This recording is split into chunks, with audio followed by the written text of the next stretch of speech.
guys might remember this, not just from last week, but from the spring. Do you guys remember when we talked about the outbreak of the fungal infections in Mexico? Yeah. Okay, all right. So I think this there's is actually when we started talking about the aliens, because you started about Mexico. Is that when we were talking about the aliens? think Oh no, so. it was in the beginning when I was like listing the topics in the beginning. Oh, okay. Yeah. Right. So I wanted to revisit that because actually the CDC updated all their recommendations about that just at the beginning of this month. And there is more information because we talked about it right when it started to happen. And so for those who maybe didn't see that episode, what was happening was there were some plastic surgery clinics in Matamoros, Mexico, and it seemed that there was an outbreak of fungal meningitis. Now, breaking it down for you, you do not want to get fungal meningitis. That is very, very bad. Meningitis in general is bad. Viral is the least severe. Bacterial is the next one, which is very, very severe, very dangerous, and fungal is the worst. Yeah, anything to do with fungus. Right, you do not want the fungus. You don't want it. You don't want the fungus. So we talked about it back in the spring when the data was kind of early, and we were just like, hey, just want to make you guys aware that there's these fungal outbreaks in Matamoros. Don't go down there for plastic surgery. But now there's a lot more information. So the CDC updated, and I think I got a slide up there. Travis, throw that up there about the CDC. Yeah. So this is the article. If you want to go and look it up, if you type that into Google and hit CDC, it pulls up some really good information about everything that's happened with this fungal outbreak. So just to kind of, in a nutshell, this happened at the Riverside Surgical Clinic and Clinica K3, that is in Matamoros. The clinics ended up shutting down in May. So after we talked about this, the clinics themselves shut down. But the reason the CDC is still talking about this is that they've learned that the symptoms can actually pop up months after you've been exposed. That's extra scary. Yeah, that is extra scary because I think a lot of people are like, oh, well, I had my surgery in April, I'm fine now. And that's not necessarily the case. A lot of them probably aren't from Mexico. Right, that's exactly right. Because all we know about is here in the United States are the Americans that went down to Mexico to get the surgery, and that's what really makes this scary. Because we know now it's 185 U.S. residents were exposed to this, meaning there's 185 people that they know for sure went to those clinics. There were 33 confirmed cases of fungal meningitis, and of that there were now 12 deaths, which is a mortality rate of 36%. So that's really, really high. You put that in perspective, things like flu, COVID, which have mortality rates that are less than 1%. 36% mortality rate is no joke. Like that's very, very dangerous. So they have figured out that this was Fusarium solani. That's a fungus I wasn't familiar with, but I have a picture of it. Travis, show us the picture. There it is. So on the left, you have what it looks like on an agar plate, which is when they culture it. And on the right is what it looks like under a microscope, which I don't know. I mean, it's just kind of interesting to actually see a picture of it. Not that you would see that growing on your body. This is a highly resistant fungus. So some fungus is like athlete's foot is fungus. And what is that one? Tinea something? You guys probably going to be able to help me. So there's a name for that fungus, and actually is not one that's hard to get rid of. Yeah. Fortunately, Candida is another one that sometimes people get, and those are pretty easy to take care of. But this Fusarium solani is actually pretty nasty. And so now that the CDC has figured out that this thing can manifest months down the road, what they're saying is different. So when we talked about this in May, they were saying that if you don't have symptoms, don't worry about it. But now they're saying if you had surgery in Matamoros, especially at these two clinics, anytime this year, that you should go to the ER and get a lumbar tap, which is basically where they will take a sample of your spinal fluid, because that's where... And then test it. Yeah, so meningitis is inflammation of the meninges, which is the layering around the spinal cord.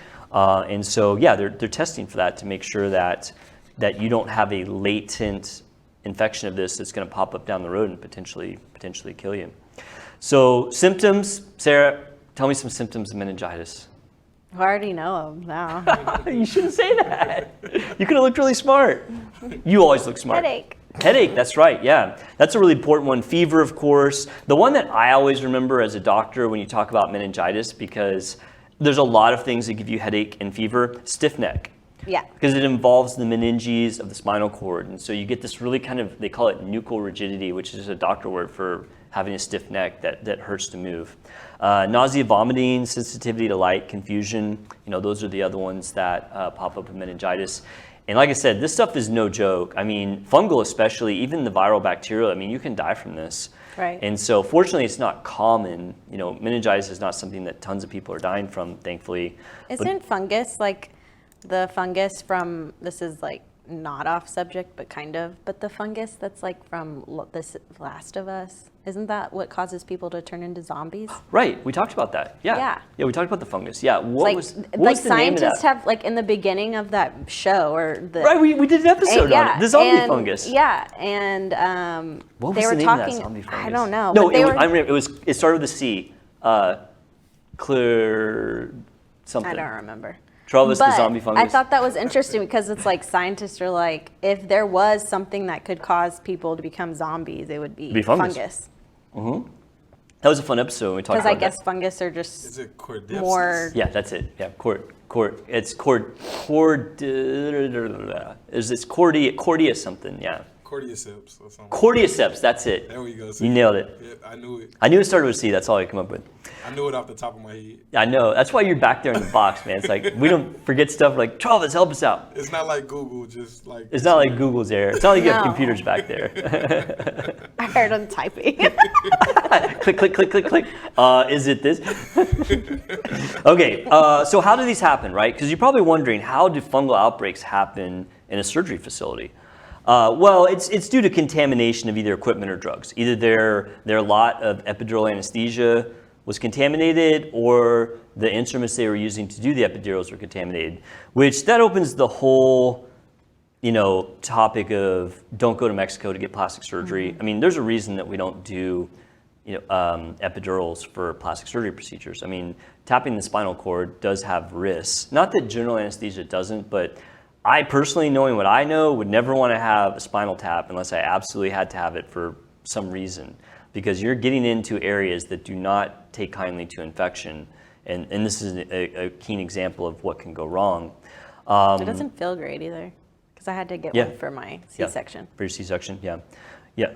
And they do that so they don't have to do a general, right? I mean, there's a reason they do that in OB. And they're safe in general, so I don't want to scare people from ever getting a spinal. I mean, if you have to have, one for your pregnancy, obviously. Yeah, I didn't go to Mexico. So. You didn't go to Mexico, that's good. So I always like to kind of just recap really quickly why medical tourism or going out of the country is a bad idea, because it's still super common no matter how many times I talk about it. One, you have certification of your doctors. Certification in the United States sometimes is murky. In foreign countries, who knows? I mean, you really could have anyone doing your surgery. There's the inspection and accreditation of the facilities, and that's exactly what this is. Not that these kind of outbreaks can happen in the United States, but they're exceedingly rare just due to the amount of oversight that we have. Language barriers are a big thing. I speak pretty fluent Spanish, but medical topics can be challenging. So even myself, where I speak fluent Spanish, I'm talking to people about medical topics, you sometimes can get lost in translation between native speakers and non-native speakers. Probably the biggest thing, or one of the biggest things too, I mean, they're all big things, but the poor doctor-patient relationship. Yeah. Because, a lot of times you're doing your consult like over the internet, and you don't meet your doctor until the day of surgery, and that just opens up people to having all kinds of problems. And then finally, dealing with complications. So getting fungus in your brain. Well, I mean, that's a big one too. In fact, I talked about this last week. So one of the girls that they interviewed that got this fungal infection that survived, thankfully, she actually called her clinic. Oh no, she got online. She tried to call the clinic, couldn't get anybody. She got online to their Facebook group page. I was like, hey, I have this meningitis. Like, what do you guys recommend? About this? And they basically just kicked her off of it and blocked her. They were just like, yeah, sorry, you're on your own, which is crazy. But there's no repercussions. No. It's not like you can sue some clinic in Mexico. Yeah. So yeah, I highly encourage people not to go out of the country for plastic surgery. I know it's cheaper, but it can literally cost you your life. And if you have any complication whatsoever. I wonder, can people sue that thing? No, absolutely not. Really? No, how would you sue a Mexico clinic? I don't know. Yeah, it's impossible. There's just no way. I mean, you can barely sue clinics in the United States. You're not going to be able to sue a clinic in another country. Just not going to happen. So you just don't have a lot of repercussions. Unless they just shut down. They're like, nope, never existed. They shut them down. I mean, they did. I'm sure the Mexican government, because who knows how many Mexican citizens Maybe that's where they found the aliens. at the plastic surgery clinic. All right.